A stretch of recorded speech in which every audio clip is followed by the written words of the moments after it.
41 divided by 3.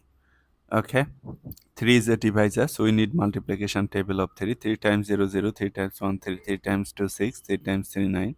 To find out the multiplication table of 3, easily just add 3 with the previous step. 0 plus 3, 3, 3 plus 3, 6, 6 plus 3, 9, 9 plus 3, 12. This process will continue. 3 goes into this for how many times? 1 times. 1 times 3, 1 times 3, 3.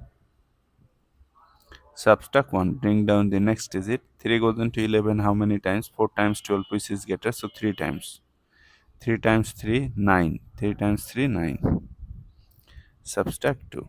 So our answer is 13, remainder 2. If you want to write your answer in decimal form, then take here decimal and you are allowed to take any number of zeros. Bring down the first zero, but before the zero there is a decimal. Decimal must come to the quotient directly. 3 goes into 20 how many times? 7 times 21, which is greater, so 6 times. 6 times 3, 18. Subtract 2. Bring down another 0, 20. 3 goes into 20 again 6 times. 6 times 3, 18. Subtract 2. You can bring down another 0.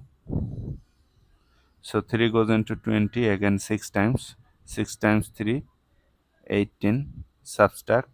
You are getting 2. This process is continuing, right? So you can place here 3 dot. So our answer is 13.666 dot dot dot.